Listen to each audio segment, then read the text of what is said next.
प्यारे छात्र छात्राओं, नमस्कार, सुप्रभात। आशा है आप घर पर होंगे, सुरक्षित होंगे, कुशल मंगल होंगे। हम ऑनलाइन शिक्षण कर रहे हैं और ऑनलाइन शिक्षण में हम कक्षा +2 का इतिहास विषय के अंदर पाठ 7 करवा रहे हैं। दक्षिण भारत के एक राजधानी विजयनगर साम्राज्य के बारे में हम अध्ययन कर रहे हैं।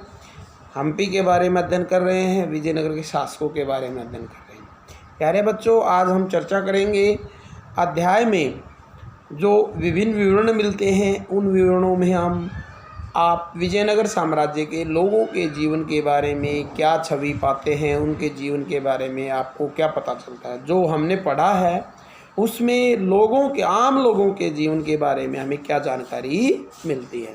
प्यारे बच्चों, विजयनगर साम्राज्य जिसकी स्थापना 1336 ईस्वी में हरिहर और बुक्का नामक 2 भाइयों ने की थी। इस साम्राज्य की स्थापना जब दिल्ली में सल्तनत काल चल रहा था, मोहम्मद बिन तुगलक जब शासक था, उस दौरान की थी। और इस साम्राज्य को कर्नाटक साम्राज्य के नाम से भी जाना जाता है।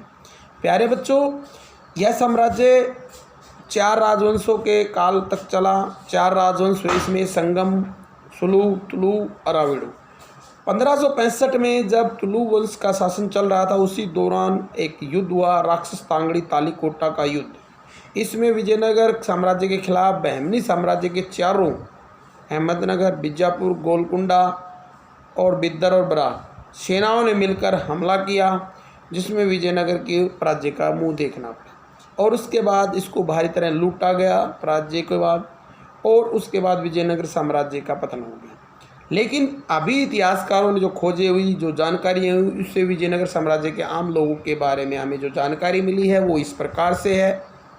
पहला, जो विदेशी यात्री कई आए, उनके द्वारा भी भारतीय आम लोगों के बारे में वर्णन किया है। दुरांतो बरबोसा जो कि पुर्तगाली यात्री था, वो लिखता है कि सामान्य लोगों के जीवन के बारे में लिखता है। वो आवास छप्परों के हैं, गलियां हैं, आम लोगों के जीवन का विशेष वर्णन उसने किया है। डोमिंगो पेस के विवरण भी हमारे को आम लोगों के बारे में बताते हैं। रूसी यात्री था वो। डोमिंगो पेस के विवरणों से हमें पता चलता है कि जलाशयों के निर्माण में 15 से 20 हज़ार लोग काम करते थे। इन लोगों ने मन लगाकर कार्य किया, राजा के आदेशानुसार काम करते थे और राजा के आदेशों की वो पूर्ति करते थे, और उसके द्वारा जल की आपूर्ति आम लोगों तक होती थी। मंदिरों के अभिलेखों से हमें विवरण मिलता है कि विजयनगर के अभिलेखों से हमें पता चलता है कि धार्मिक स्थलों, कृषि, बरसात के पानी का प्रयोग आम लोगों के लिए शासकों के द्वारा व्यवस्था की गई थी।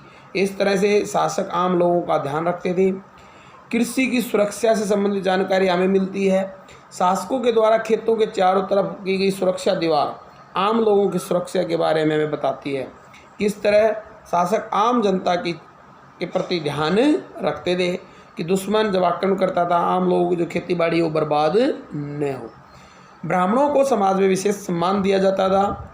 बहुत से विदेशी यात्रियों और अभिलेखों से हमें पता चलता है कि विजयनगर साम्राज्य में ब्राह्मणों को विशेष सम्मान दिया जाता था। उन्हें करों से छूट थी, मृत्युदंड से छूट दी गई थी। शासक उसकी सलाह और सम्मान करते थे, उनका सलाह लेते थे और उनका विशेष सम्मान होता था। महिलाओं की स्थिति के बारे में भी हमें पता चलता है। प्यारे बच्चों, विजयनगर साम्राज्य में ऐसा माना जाता है कि महिलाओं को पूरा सम्मान मिलता था। उस समय पर्दा प्रथा नहीं थी, परंतु कुछ अन्य प्रथाएं प्रचलित थी, जिसमें वेश्यावृत्ति प्रथा मुख्य रूप से थी। महिलाओं को वेश्यालयों में रखा जाता था। नायक व अमरनायकों के जीवन से भी आम लोगों के बारे में पता चलता है, उनके विवरणों से भी। विजयनगर साम्राज्य में नायक और अमरनायक महत्वपूर्ण पद होते थे।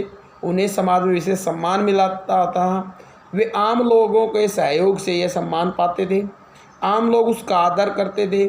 आम लोगों के वो रक्षक होते थे, दुर्गों के रक्षक होते थे। आम लोगों से कर इकट्ठा करना, कर व्यवस्था देखना, ये सब आम लोगों के जीवन के बारे में इनसे हमें पता चलता है। प्यारे बच्चों, आम लोग कृषि, पशुपालन और व्यापार का कार्य करते थे। कृषि उनका मुख्य व्यवसाय होता था। दोआब क्षेत्र, जो कृष्णा तुंगभद्रा नदी के बीच का क्षेत्र था, उसके रायचूर दोआब कहते थे, वो मुख्य उपजाऊ क्षेत्र होता था। इस तरह से हमने पाया कि विदेशी यात्रियों के विवरण, अभिलेखों, विजयनगर से विजयनगर साम्राज्य के बारे में महत्वपूर्ण जानकारी हमें मिलती है। आम लोगों का विशेष सम्मान किया जाता था।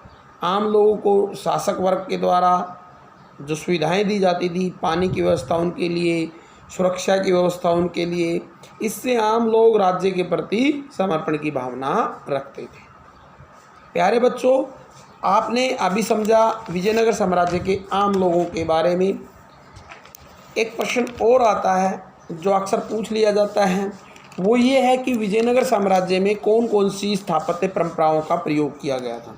प्यारे बच्चों, विजयनगर साम्राज्य की स्थापत्य परंपराओं में मुख्य रूप से दक्षिण भारत के अंदर पाए जाने वाली जो प्राचीन काल की पल्लव, चोल, पांड्य, चेर, उनके द्वारा जो स्थापत्य परंपराएं अपनाई गई थी उनका प्रयोग किया जाता था पहले तो। उसके पश्चात अरबी स्थापत्य परंपराओं को भी अपनाया गया। विजयनगर साम्राज्य का व्यापार अरब देशों के साथ था और अरब देशों के साथ संबंध उन्होंने बनाने का प्रयास किया। विजयनगर में ईरानी वास्तुशैली का भी बहुत प्रयोग किया जाता था। उत्तर भारत व उड़ीसा की वास्तुशैली का प्रयोग, उत्तर भारत के अंदर जो भवन निर्माण होते थे और गजपति शासक, उड़ीसा के अंदर जो गजपति शासक शासन करते थे, उनके द्वारा जो निर्माण शैली का प्रयोग किया जाता था उसका भी मिश्रण विजयनगर के वास्तुविदों ने किया है। इसके अलावा उन्होंने मिश्रित शैली को भी अपनाने का प्रयास किया। उन्होंने अनेक चीज़ों को मिलाकर, अनेक वास्तुविदों की कलाकृतियों को मिलाकर एक नई तरह की विजयनगर की वास्तुकला का निर्माण करने का प्रयास किया है। इसके अलावा उन्होंने रक्षा के मामले में, खासकर दुर्गों के निर्माण के मामले में, दरवाजे बनाने के मामले में, दीवारों का निर्माण करने में तुर्की शैली का प्रयोग अपने विजयनगर साम्राज्य में किया था। प्यारे बच्चों, धार्मिक मंदिरों के निर्माण के अंदर उन्होंने उत्तर भारत, दक्षिण भारत और पूर्ववर्ती जो शासक हुए उनके बनाए गए वास्तुविद कलाकृतियों को एक नया रूप देने का प्रयास किया, नया आकार रूप देने का प्रयास किया, जो विजयनगर साम्राज्य के महानवमी डिब्बा, आराम मंदिर, विट्ठल स्वामी मंदिर में हम देख सकते हैं, उनकी कलाकृतियों को देख सकते हैं और धार्मिक वैभवता को देख सकते हैं। तो इस तरह से आज हमने दो बातों पे चर्चा की। पहली, उनके विजयनगर साम्राज्य के आम लोगों के जीवन के बारे में। दूसरा, विजयनगर साम्राज्य के अंदर प्रयोग की गई विभिन्न स्थापत्य परंपराओं के बारे में। आशा है आपको समझ में आए होंगे और इसको ध्यानपूर्वक आपने लिखना है जो हम क्वेश्चन आपको देंगे, और इसको वीडियो को आप रिवीजन के रूप में बार बार देख सकते हैं। लाइक और सब्सक्राइब कर सकते हैं यूट्यूब चैनल पर जाकर। आपका यूट्यूब चैनल आपके लिए बना रखा है, इसको आप लाइक और सब्सक्राइब कीजिए। ज़रूरतमंद को ये क्वेश्चन आप शेयर कर सकते हैं। धन्यवाद।